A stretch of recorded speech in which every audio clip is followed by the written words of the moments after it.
சபரிமலை ஐயப்ப சுவாமியின் வரலாறை இந்த பதிவில் நம்ம பார்ப்போம்.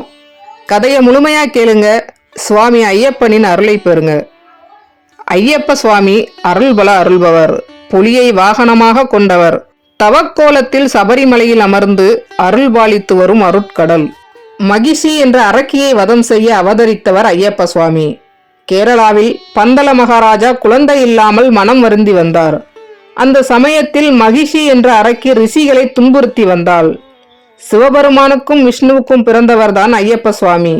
விஷ்ணு மோகினியாக மாற சிவபெருமானுக்கும் மோகினிக்கும் ஐயப்ப சுவாமி பிறந்தார். குழந்தையாக பிறந்த ஐயப்பனை மரத்திற்கு அடியில் விட்டுவிட்டு சென்று விட்டனர் ஹரியும் விஷ்ணுவும். தெய்வ செயல்கள் அனைத்திற்கும் ஒரு காரணம் உண்டல்லவா? பக்திமானான பந்தல மகாராஜாவின் பிள்ளையில்லா குறையை தீர்க்கவே பரந்தாமனும் பரம்பொருளும் குழந்தையை அங்கேயே விட்டு சென்றனர்.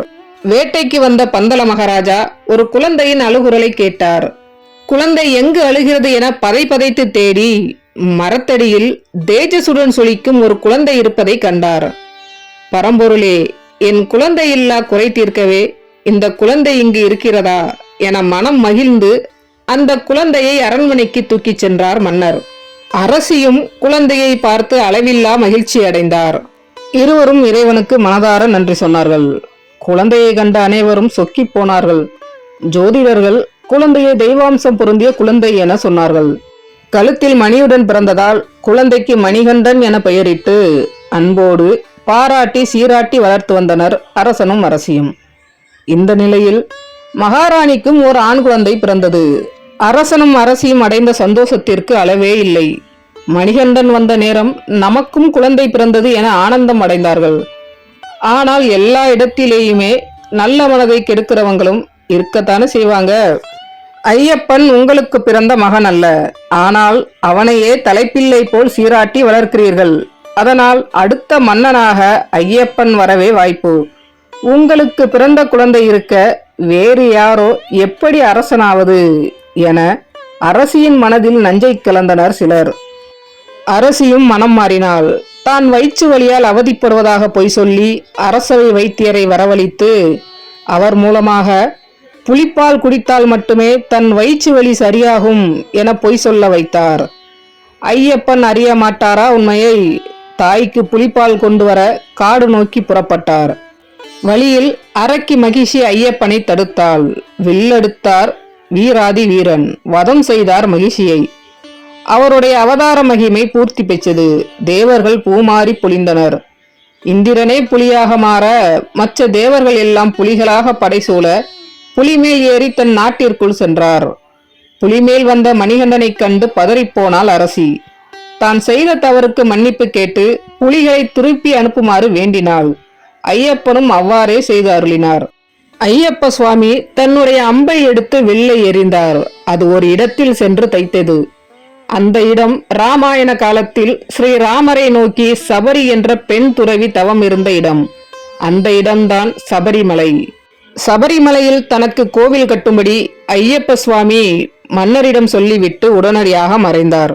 தன் அவதார காரணம் பூர்த்தி பெற்றதால் தான் சபரிமலையில் தவம் இருக்க போவதாகவும் தன்னை தரிசிக்க வேண்டுமானால் அங்கு வருமாறும் கூறி சபரிமலையில் 18 படிகளுக்கு மேல் தவக்கோலத்தில் அமர்ந்தார் அருள் தரும் ஐயப்ப சுவாமி. இன்றும் நாம் சுவாமி ஐயப்பனை அங்கு தவக்கோலத்தில் காணலாம். ஐயப்பனின் இரு கால்களையும் சேர்த்து துண்டு கட்டி இருப்பதை காணலாம். அதற்கும் ஒரு காரணம் சொல்லப்படுகிறது. ஐயப்பனை காண ஒரு சமயம் பந்தல மகாராஜா வந்தபோது ஐயப்ப சுவாமி வந்திருப்பது தன் தந்தை என்ற காரணத்தால் எழுந்திருக்க முயன்ற போது இறைவன் தனக்கு மரியாதை செய்ய எழுந்திருக்க கூடாது என்பதற்காக தன் தோளில் போட்டிருந்த பட்டு அங்கவஸ்திரத்தை ஐயப்பனை நோக்கி அவர் தூக்கி போட்டபோது அந்த அங்கவஸ்திரம் ஐயப்பன் காலை சுற்றி கொண்டதாகவும் கூறப்படுகிறது. சற்று உற்று நோக்கினால் ஐயப்ப சுவாமி அமர்ந்த கோலத்திலிருந்து சற்றே எழுந்திருப்பது போல் தோன்றும் எனவும் சொல்கிறார்கள். மற்ற கோவில்கள் போல் சபரிமலை ஐயப்ப சுவாமி கோவில் வருடம் முழுவதும் திறந்து இருக்கப்படுவதில்லை. ஒவ்வொரு மலையாள மாதத்தின் கடைசி நாள் மாலை 5 மணிக்கு கோயில் நடை திறக்கப்பட்டு மலையாள மாதத்தின் 5வது நாளன்று நடை சாத்தப்படும்.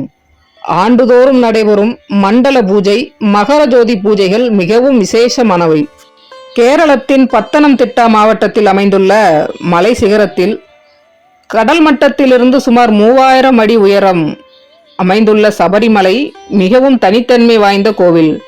இந்த கோவிலுக்கு எல்லா மதத்தினரும் வரவேற்கப்படுகின்றனர். கோவிலில் ஐயப்பன் சன்னிதானத்துக்கு அருகில் கிழக்கில் வாவர நாடா என்றழைக்கப்படும் ஒரு சன்னிதானம் கட்டப்பட்டுள்ளது. ஐயப்ப சுவாமியின் நெருங்கிய நண்பரான வாவர் என்பவருக்காக இது கட்டப்பட்டது. சபரிமலைக்கு செல்லும் பக்தர்கள் 41 நாட்களுக்கு முன்பிருந்தே பிரம்மச்சாரிய விரதம் கடைபிடிக்க வேண்டும். பக்தர்கள் பாரம்பரிய கடினமான காட்டு வழி பாதையிலும் ஐயப்ப சுவாமியை தரிசனம் செய்ய பயணம் செய்கிறார்கள். கோவிலை அடைய சற்று சிரமம் குறைவான பம்பை வழி பாதையிலும் பயணம் செய்கிறார்கள். சுவாமி ஐயப்பன் சன்னிதானத்தை ஒட்டியபடி நாகராஜ சிலை நிறுவப்பட்டுள்ளது.